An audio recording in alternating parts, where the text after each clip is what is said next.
everybody, PJ Braun here, president of Blackstone Labs. I'm sitting here with the Formula 19 that came in today. And I decided that I wanted to show you guys what goes into making a label. And the reason that I'm picking the subject today is because here at Blackstone Labs, we take really complete creative control over every single thing that we do.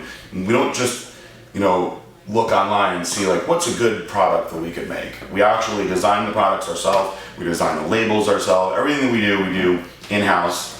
And I wanted to talk about what really goes into making a label because I feel like I have such strong guys in that department. Now, so for me, Formula 19, this is like my baby, right? I wanted to design the label. I wanted to write the copy on the website. And of course, I designed the product. And it really means a lot to me, this product. It's something that I used for a very long time, still use now, not quite as much as when I was competing, but it really, really means a lot to me. So the label, it couldn't just be any label. It had to be like really, really special. And so I told the guys upstairs, I gave them my idea of what I wanted. What I always do is I give them the idea or the story, and then I tell them to run with it, right? So the story that I gave them was, when you work out, you're killing yourself. This is a recovery product, right? Or it's a pre-workout injury product. You're taking yourself to another level, but you're beating yourself up. Like you're taking yourself, beyond your limits. My theory was that I wanted to have heaven and hell represented on the body, right? On this bottle.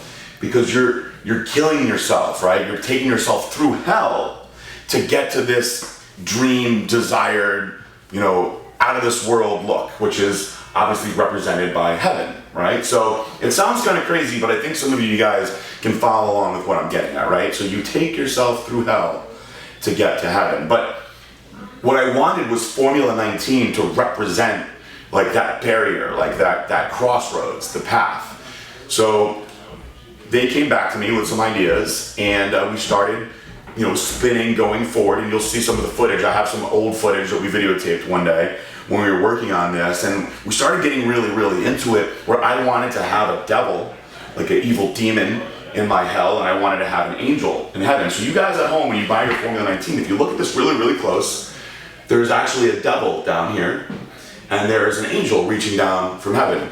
And so we had to go over picking which was the proper demon to use, which was the proper angel to use, and obviously all of that stuff is very, very important. Distracted there for a second. So anyway, I want to bring you guys upstairs, and I want to introduce you to my my graphic arts guys. These guys are geniuses, and they hate being on camera. I'm putting them on the spot, but it's really, really cool.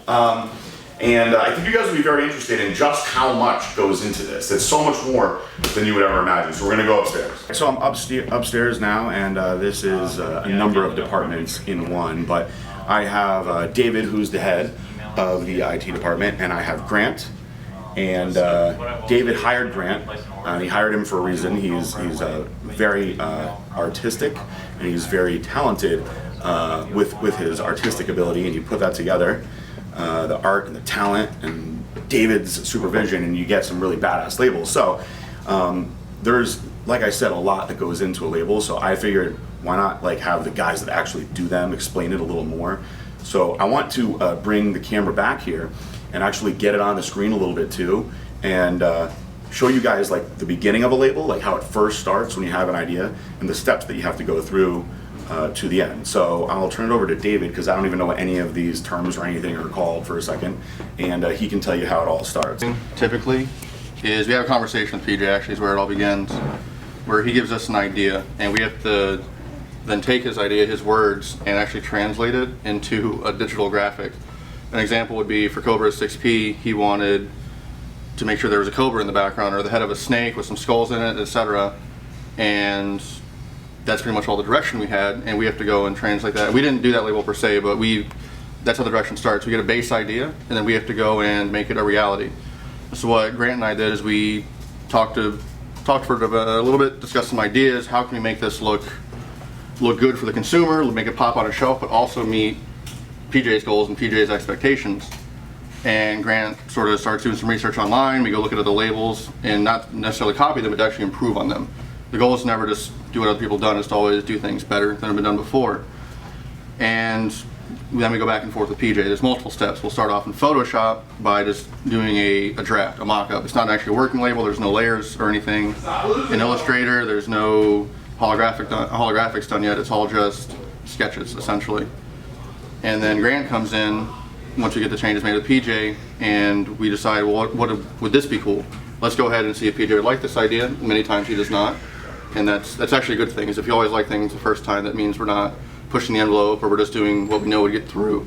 We actually like to try and push PJ's, like, what he accepts from us. He doesn't really know that too much, but we're like, let's go ahead and push PJ's limits a bit and try and do something different, or try and hide things in that he might not catch at first, and then tell him later. And then he often comes with us with ideas saying, let's try and hide this in the label, and let's make this a little more psychological as well. And an example of that would be here. Like, I'm not sure if you can really see it too well on the camera. We have an angel up here in the top, and we have this double demon thing here in the bottom right, and it's a very subliminal design, but we're trying to, I'm not sure if you already discussed this on the video yet, PJ, but Formula 19 talks about what sort of an idea for the label is, showing heaven on the top, hell on the bottom, because that's what a person goes through in working out. There's ups and downs, and Formula 19 is, I guess, would a connection be the right word? I'm not sure. And that's just one example of one part of a label. That's just the subliminal aspect, as well as all the technical stuff, which is super boring for us, maybe not for a lot of the consumers, but then the nutrient facts going back and forth. The funny part about that was I wish we recorded it when it would have happened about a month ago. We found out that in the nutrition label we could do waxy maize. That's what we were given to work with, and we weren't too educated on that ourselves, but we had it in there. And then PJ comes up and he's previewing the label and he's like, what the fuck is this? Yeah, there's no waxy maize in Formula 19. Why is there waxy maize here? He's like, I want a polytrisaccharide, which I had no idea what those things meant at the time, but we became educated on it. And PJ actually almost got a little upset, and he's like, if we're using waxy maize and that's all we can get, we're just not doing this product anymore. So hold off on the label. There might have been some worse choices of language than that, perhaps. He's like, I'll figure it out. I'm going to make sure I can get the polytrisaccharide I want in here, because I want this to be the best product. And we paused working the label for a bit until we got that confirmation, which is actually super motivating to us, because that means we're not, and we do this with all products, but we never release anything that we don't think is the best. Yes. Do either of you guys have this art without the actual text and everything on it, so they can see like the real artwork behind it? Sure, great. Probably pull it up. Yeah, I got it. So if you want to show this on the screen, I think people think this is really cool. So basically, whenever we design a label, it's always like it starts off with whatever PJ and Aaron have in mind.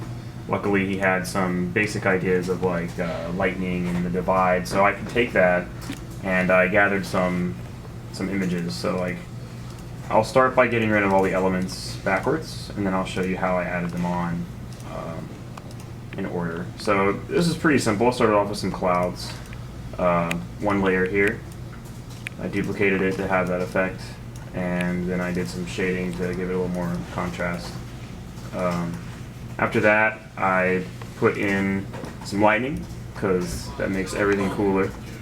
And then we have some, like, these are the elements that I typically put on each label to show where the center is going to be. And then, you know, a cool thing that PJ suggested is that we add a little angel and a demon, as they described before. You can kind of see them here. If I turn their opacities up, you can see them a little better. Let's see if I can figure that out. There we go. You can kind of see them more. And so I told them that for the future, they could hide things in the label. They don't necessarily have to tell me everything. So, you know, if they wanted to hide perhaps like a penis or something in there somewhere, you know, you guys might have products at home that have things hidden in the labels that you don't even know about. Rumor has it there might be one that already exists. You know, this white line can just be a huge penis. No one really knows. So now I've taken you through like step by step Formula 19, so you guys know this was a product that was really, really important to me. So that's not just why I wanted to do this video on the art. I thought it would be something that'd be very interesting. So this product's done. Now we have a new product that we're working on, PCT5. And this one, I don't even know what we're going to do with the label yet, but I said there's going to be 5 ingredients in this formula. So I wanted something with a hand or a fist.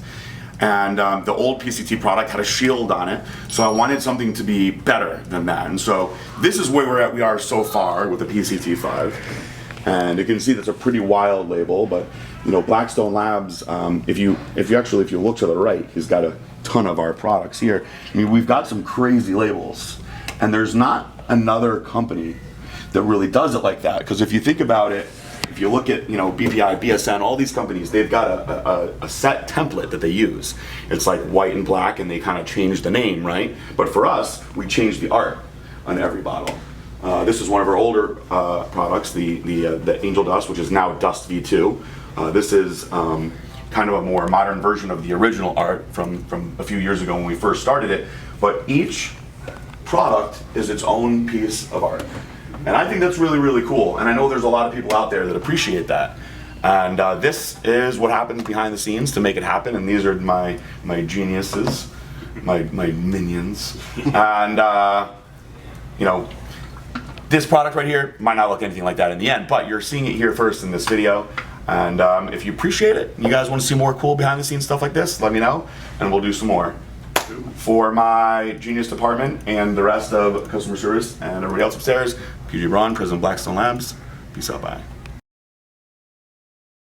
This is very, very important. I'm going to stop for a minute because somebody's fucking banging on the door, shooting the video. So we'll stop for a second. I don't know where her layers are, but they're up here. Oh, you can see her. Oh, there we go. So there's the angel there. Yeah, you'll still be able to see. Yeah. And it's just kind of subtly hidden in there. Smells like your baby. Yeah, it is. This product, I've had more passion about like what's happening with this product than any product. I don't remember. I have to think how much time I put into Angel Dust. I put a fucking lot into that one too. And my label guy back then was like, I don't want to say the word retarded, but he was not the most bright guy. He was artistic for sure, but then he kept just going farther and farther away with what I wanted with the label. That I was like, I can't give up on this, but you're getting me to the point where I might throw in the towel. And we finally got it in the end. So this one has come at a really good, smooth, fast pace. Yeah. Yeah.